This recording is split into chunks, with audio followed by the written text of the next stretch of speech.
Ya, pada kesempatan ini saya mulai akan membahas kesalahan ke-21 sampai 25 dari Sifu Yonatan Purnomo alias Biblikos. Titik. Pada kesalahan ke-20 yang terakhir, saya sudah menjelaskan bahwa semua ini sebenarnya bermotif ekonomi, persaingan bisnis dengan target penjualan Alkitab 1 juta eksemplar. Memang itu bukan uang yang sedikit ya. Jadi 1 juta kalau keuntungan satu eksemplar, satu buku itu 10.000, itu sudah menghasilkan sekian miliar, bisa dihitung sendiri. Oke, sekarang saya akan membahas kesalahan ke-21 pada episode yang ke-7. Ini sebuah kesalahan kecil ketika dia berkali-kali mengatakan tentang homoousios. Ya, perhatikan, homoousios. Nah, sebenarnya pembahasannya ini ketika sedang mengatakan bahwa Yesus itu setara dengan Bapa, menggunakan istilah homoousios.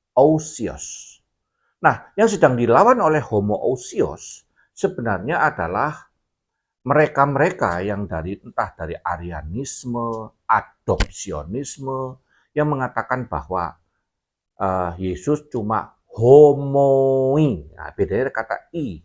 Jadi kata homo ditambah i. Homoi ousios. Saya tidak tahu apakah Sifu tidak tahu bedanya homi dengan homoi. Memang pembacaannya tentu tidak seperti yang saya ngomong dengan Sifu ngomong. Cuma tentu akan menghasilkan tanda tanya, ini kesalahan yang sepele sekali. Nah, saya lebih suka mengeja dengan menggunakan istilah homoi dengan harapan pendengar yang awam itu tahu. Tetapi rupanya diremehkan sehingga langsung menggunakan istilah homoousios. Oke, itu kesalahan kecil yang seharusnya tidak pernah terjadi. Cuma memang nampaknya Sifu Biblikos ini agak sedikit lemah di dalam hal gramatikal. Misalnya dengan istilah Alkitab kanon. Jadi tidak ada sebenarnya. Harusnya adalah Alkitab kanonik untuk menunjukkan bahwa kitabnya itu dikanon atau ditetapkan sebagai kanon oleh uh, gereja melalui konsili. Nah, itu adalah yang ke-21. Kesalahan yang ke-22, dia mengatakan bahwa gereja Katolik dan Ortodok yang mengkanon Alkitab. Lah, orang-orang yang tidak paham sejarah tidak tahu bahwa ini adalah pernyataan yang ahistoris, tidak sesuai sejarah. Pertama, tidak ada konsili oikumene, yaitu konsili yang dihadiri oleh seluruh uskup di dalam wilayah gereja waktu itu. Tidak ada. Yang ada, yang diakui oleh Sifu ini adalah konsili Kartago yang hanya diikuti oleh uskup di sekitar Kartago yang hanya bagian dari kepatriarkan Roma. Sehingga seluruh klaim itu adalah semua framing saja, klaim yang tidak berdasar saja. Jadi ini persoalan, cuma banyak orang yang awam menjadi terima begitu saja. Nah, yang paling cilaka adalah konon ada STT dan doktor dan teolog yang setuju dengan dia. Sehingga pertanyaan saya sederhana sekali. Loh, kok kapan konsili mana oikumene yang mengkanon Alkitab? Oke, yang ke-22 ya. Yang ke-23 adalah katanya gereja Katolik dan Ortodok punya teks yang asli. Padahal sampai hari ini, setahu saya, di berbagai museum, itu teks atau kodek yang paling tua itu di abad ke-4. Paling cepat abad ketiga akhir. Jadi, saya kira ini sebuah klaim-klaim kosong yang merupakan kebohongan publik, di mana orang-orang awam percaya mereka punya kitab yang asli, suratnya Paulus yang ditulis tangannya Paulus, atau suratnya Matius, ya Injil Matius, Lukas dan sebagainya. Padahal tidak ada. Sampai dengan hari ini para sarjana menemukan yang paling tua itu, yang perjanjian baru itu kalau tidak salah itu dari papirus 75 itu baru di abad yang kedua, 100 tahun 100 berapa begitu. Kenapa? Karena bahkan tulisannya Paulus di zaman Paulus hidup itu disalin sehingga sulit mengatakan memiliki teks asli Yunani. Apalagi nanti kalau saya sudah jelaskan berkali-kali bahwa teks Bizantium adalah teks yang lebih panjang dibandingkan teks yang ditemukan di sekitar Alexandria, di mana Alexandria adalah pusat daripada teologi waktu itu, tempat di mana perjanjian lama itu diterjemahkan ke dalam bahasa Yunani. Jadi mereka para teolog yang sangat hebat. Kemudian itu yang ke-23 ya. Pertama soal homoousios itu istilah yang keliru ya, itu agak kejaksaan kecil. Yang kedua adalah klaim gereja Katolik dan Ortodok yang mengkanon Alkitab itu juga salah. Yang kedua tiga, gereja Katolik dan Ortodok punya asli itu juga ngawur.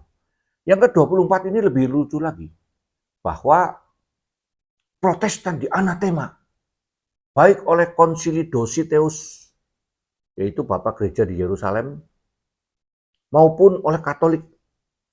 Loh, enggak ada urusan dengan anatema itu. Kenapa? Perhatikan, gara-gara kata filioque, Katolik di anatema oleh Ortodok. Nah, kalau Katolik di anatema oleh Ortodok, gara-gara filioque itu, apakah anatemanya berlaku? Jadi, aduh, terlalu bodoh gila saya itu. Apakah anatema dari satu sinode kepada sinode lain itu berlaku bagi seluruh dunia? Tentu tidak.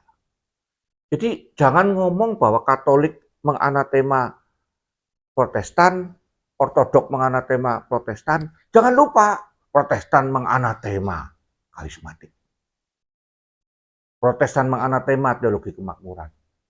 Ya itu kita saling menganatema saja. Jangan jadi patokan.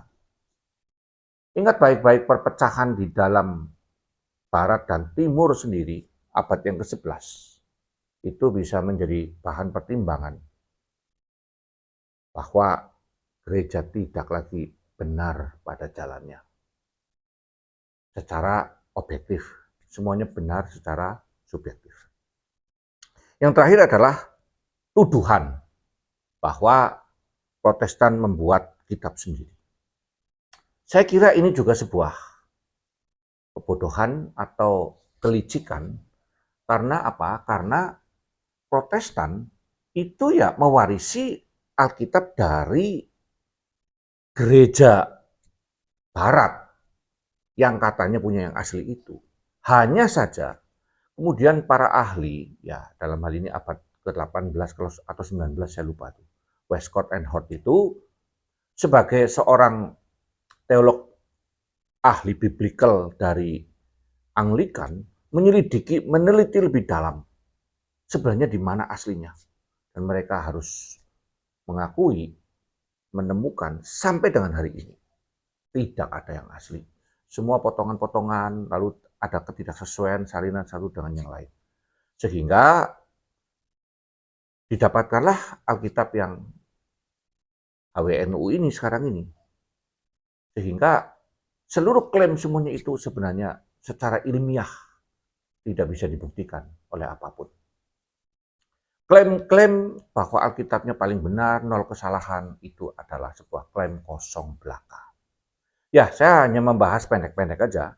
Ini sampai pada ke-25, kesalahan ke-25 yang saya ambil dari episode ke-7. Saya masih menunggu. Di episode ke-7 itu kalau tidak salah ada sekitar 35 atau 40 kesalahan. Dari episode 6 sampai ke-7, ya maksud saya, itu ada 35 sampai 40. Jadi kesalahan ke-21 sampai 40 itu dari episode ke-7. Saya akan membahas terus, tapi tunggu saya lebih memprioritaskan hal-hal yang penting. Jadi yang ini kalau lagi nganggur aja, ini kebetulan janjian mau pergi, jadi saya sempatkan untuk 10 menit membuat hal ini. Jangan tertipu, jangan beriman tanpa berakal. Anda awam, tapi gunakan akal sehat. Enoch Wong.